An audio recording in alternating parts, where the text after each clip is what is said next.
Hi friends, പുതിയൊരു വീഡിയോയിലേക്ക് ഏവർക്കും ഒരിക്കൽ കൂടി സ്വാഗതം ചെയ്യുന്നു. ഇത് സ്വിഫ്റ്റ് പെട്രോളാണ്. ഇതിൻ്റെ പ്രോബ്ലം എന്ന് പറഞ്ഞാൽ ഈ ചെക്ക് ലൈറ്റ് ഇഷ്യൂ ആണ്. ഈ ചെക്ക് ലൈറ്റും ഈ ഇമ്മൊബിലൈസർ ലൈറ്റും വരത്തില്ല. ആ സമയത്ത് വണ്ടി സ്റ്റാർട്ട് ആവത്തില്ല. ചില സമയത്ത് സ്റ്റാർട്ടാവും, ചില സമയത്ത് സ്റ്റാർട്ട് ആവത്തില്ല. കോമൺലി ഉള്ളൊരു കംപ്ലൈൻ്റ് ആണിത്. 2012, 11, 13 ഈ മോഡൽ എല്ലാത്തിനും സ്വിഫ്റ്റ് ഡിസയറിനും സ്വിഫ്റ്റിനുള്ളൊരു കംപ്ലൈൻറ്റ്. ചില സമയത്ത് ആക്സിലേറ്റർ വർക്കാവാണ്ട് വരിക, ഫുള്ള് ചവിട്ടി പിടിച്ചാൽ ഒരു റെസ്പോൺസും ഉണ്ടാവില്ല.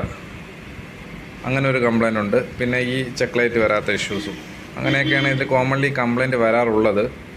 അപ്പം ഞാനിത് റിപ്പയർ ചെയ്തിട്ടുണ്ട്. റിപ്പയർ ചെയ്ത് കുറേ സാധനം ഞാൻ ഇതിൻ്റെ അകത്തുനിന്ന് മാറ്റിയിട്ടുണ്ട്. അതിനുശേഷം ചെക്ക് ലൈറ്റൊക്കെ ഓൺ ആയിട്ടുണ്ട്. ഇതിൻ്റെ IC ഒക്കെ ഞാൻ മാറ്റി ചെക്ക് ലൈറ്റ് ഓൺ ആയിട്ടുണ്ട്. ഇതേ കണ്ടിന്യൂസ് ആയിട്ട് വരും. ഓണാക്കി കഴിഞ്ഞാൽ അപ്പോഴും തന്നെ ഓൺ ദ സ്പോട്ടിൽ വരും. നേരത്തെ ഇത് വരത്തില്ല, എപ്പോഴെങ്കിലുമൊക്കെയാണ് വരുന്നത്. നമുക്ക് ഓണായി കഴിഞ്ഞാൽ വരത്തില്ല. ചാവി ഒരു 100 പ്രാവശ്യം ഓണാക്കോ ഓഫ് ചെയ്യുന്ന സമയത്ത് ഇത് ചെക്ക് ലൈറ്റ് ചില സമയത്ത് വരും. ആ സമയത്ത് വണ്ടി സ്റ്റാർട്ടാവും. ഇതിപ്പോൾ ഞാൻ ഈ ചാവി ഇവിടെ വെച്ചിരിക്കുകയാണ്. എടുത്ത് മാറ്റി കഴിഞ്ഞാൽ ആ ലൈറ്റ് നോക്കിയാണേ, ഫ്ലിക്കറിങ്, ഉടനടി ഫ്ലിക്കറിങ്. കാരണം ചാവി ഇവിടെ ഇല്ല, ഇത് ഐഡൻറ്റിഫൈ ചെയ്തിട്ടില്ല കീന. അപ്പോൾ ഞാൻ അതിൻ്റെ അകത്ത് വെച്ചിട്ട് ഒന്ന് ഇഗ്നിഷൻ ഓൺ ആയി കഴിഞ്ഞാൽ അപ്പോഴത്തന്നെ സ്റ്റേബിളാവും. ഇപ്പോൾ നമുക്ക് സ്കാനർ ഞാൻ ഇവിടെ കണക്ട് ചെയ്തിട്ടുണ്ട്. ഇത് റീഡ് ആവുന്നുണ്ടോ ഇല്ലേ എന്നൊക്കെ നമുക്ക് നോക്കാൻ പറ്റും. ഓൺ ടേബിളിൽ തന്നെ സ്കാനിങ് പ്രോഗ്രാമൊക്കെ ചെയ്യാൻ പറ്റും. Maruti select,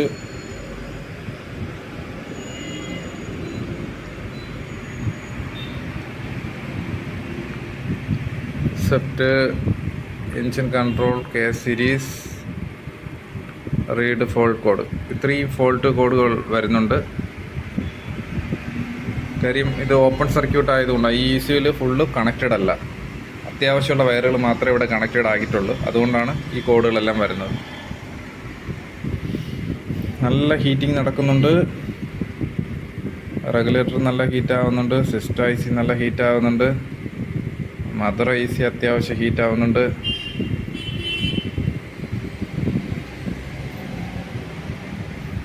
full ലോഡഡാണ്. നല്ല ഹീറ്റിംഗ് നടക്കുന്നുണ്ട് ഇവിടെ. റെഗുലേറ്റർ IC ഒക്കെ നല്ല ഹീറ്റ് നടക്കുന്നുണ്ട്.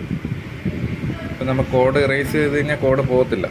കാര്യം ഓപ്പൺ സർക്യൂട്ട് ആയതുകൊണ്ട് കോഡ് പോകത്തില്ല. അതേപോലെ തന്നെ നിൽപ്പുണ്ട്. സ്കാനർ ഓഫ് ചെയ്യുക. 3 mAh എടുക്കുന്നുണ്ട്. നന്നായിട്ട് റിപ്പയർ ചെയ്യാൻ പറ്റും. ഒന്ന് മെനക്കെട്ട് കഴിഞ്ഞാൽ ഈ IC ഒക്കെ നമുക്ക് മാറ്റിയിട്ട് എടുക്കാൻ പറ്റും. ഈ സിസ്റ്റം IC പോയാലും മദർ IC പോയാലും രണ്ടും നമുക്ക് റീപ്ലേസ്മെൻറ്റ് ചെയ്യാൻ പറ്റും. എന്നിട്ട് പ്രോഗ്രാം ചെയ്ത് കൊടുത്തു കഴിഞ്ഞാൽ കറക്റ്റ് വർക്കാവും.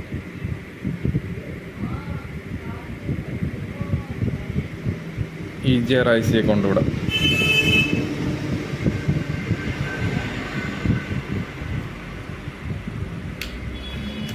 ഒരു ഡിലേയും ഇല്ല, മര്യാദയ്ക്ക് ഓണാവുന്നുണ്ട്. ഓൺ ദ സ്പോട്ടിലാണ് ഓണ്. കീ എടുത്തു കഴിഞ്ഞാൽ അപ്പോൾ തന്നെ ഫ്ലിക്കറിങ് സ്റ്റാർട്ട് ചെയ്യും. വേണ്ടോ, കീ എടുത്താൽ അപ്പോഴും ഫ്ലിക്കറിങ് സ്റ്റാർട്ട് ചെയ്യണം. ഇഗ്നിഷൻ ഓഫ് ചെയ്തിട്ട് കീ അവിടെ വെച്ച് കൊടുത്തു കഴിഞ്ഞാൽ എവിടെയെങ്കിലും വെച്ച് കൊടുത്താൽ മതി, അപ്പോൾ തന്നെ സ്റ്റേബിളാവും. ഈ റിങ്ങിൻ്റെ എവിടെയെങ്കിലും വന്നാൽ മതി. ഇത്ര ഡിസ്റ്റൻസ് കിടക്കണം, എന്നിട്ട് പോലെ സ്റ്റേബിളായി. ഇതിവിടെ മാറ്റിയിട്ട് കഴിഞ്ഞാൽ അങ്ങനെ ഫ്ലിക്കറിങ് ചെയ്യും. വീഡിയോ ഞാൻ വൈൻഡപ്പ് ചെയ്യുന്നു ഫ്രണ്ട്സ്. ഇഷ്ടപ്പെട്ട് കഴിഞ്ഞാൽ സബ്സ്ക്രൈബ് ചെയ്യുക. ഇതുപോലുള്ള നല്ല നല്ല വീഡിയോ നിങ്ങൾക്ക് നോട്ടിഫിക്കേഷനായി കിട്ടുന്നതാണ്. Thanks for watching. Bye bye.